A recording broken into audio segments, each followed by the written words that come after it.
So today, the British Prime Minister, along with the Prime Ministers from Canada, Australia, and several other countries, announced, as predicted, that they would recognize a Palestinian state. What should we make of this? Is this a game changer? What's its significance? Well, let me note a few things about it. First of all, one of the important things about Keir Starmer, the Prime Minister of the UK's comments, is that he did not recognize in his comments or his published statements about the recognition of a state of Palestine that he was doing so as a legal matter. Instead, he was doing so as a diplomatic matter. All of his comments were framed in the context of a desire for peace in the Middle East, and that the recognition of a Palestinian state was necessary in order for there to be a two-state solution to the conflict between Israel and Palestine, and that two-state solution could only be better advanced by the recognition of a Palestinian state. Nowhere in his comments did he say that the State of Israel was committing a genocide or other forms of crimes against humanity, that the occupation of the West Bank, the ongoing occupation and blockade of Gaza violated international law, or that the recognition of the sovereign interests of Palestinians itself was legally required. No, instead, this was a kind of gesture, a diplomatic gesture in the service of some kind of peace or the end of violence in the region. So this is soft law, if you will, but soft exercise of state power rather than the strong exercise of state power in the framing of how the UK was recognizing a state of Palestine.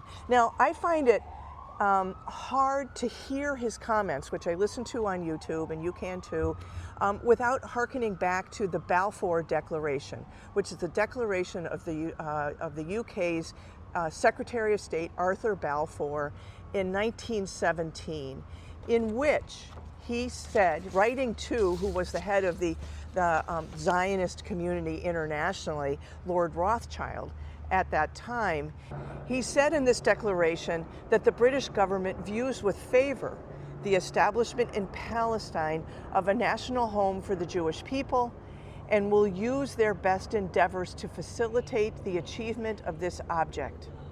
Now, what's interesting and sort of similar with the Balfour Declaration in 1917 to what we saw the UK Prime Minister do today is that the Balfour Declaration was framed as a declaration of sympathy with Jewish Zionist aspirations to establish a state, a Jewish state in Palestine. And in a sense, that's what Starmer did yesterday, is kind of declare sympathy for Palestinian interests in having a state recognized internationally and established globally in where?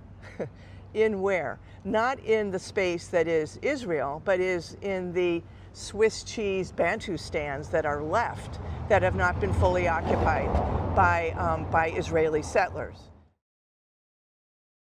Further, with the Balfour Declaration, I think is really important, is that this sentiment of sympathy for the establishment of a Jewish homeland in Palestine takes place, it says, going on with the language, it being clearly understood that nothing shall be done which may prejudice the civil and religious rights of existing non-Jewish communities in Palestine, Palestinians, or the rights and political status enjoyed by Jews in any other country. Now, what's important here is that Balfour established political rights for Jews globally and in what would later become a Jewish state, political rights, and what Palestinians were getting, the non-Jewish communities in Palestine, with the Balfour Declaration, is civil and religious rights. So a lower class of rights within kind of second-class status within what later would become Israel. And what we see this reflected also in Starmer's statement today is the establishment of a Palestinian state says nothing about the illegality of the structure of the Israeli state as an ethno-religious nationalist state itself, where Palestinians enjoy, if you will, second-class status under conditions which many recognize as like apartheid. in the sense that they are segregated, enjoy lots of or fewer rights to citizenship in Israel than do Jewish Israelis.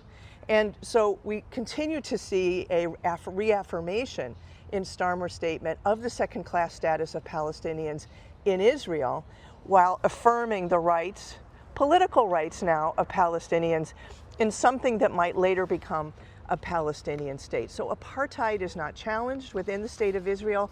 Its essential non-democratic identity as a Jewish ethno-nationalist state is not challenged, but some amorphous Palestinian state is recognized.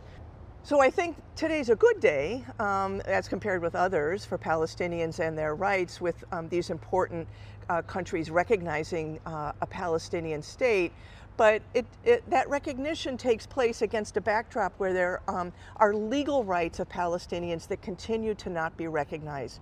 Rights against genocide, rights against occupation, rights against ethnic cleansing, rights against torture, and rights against apartheid and segregation and discrimination within the state of Israel itself.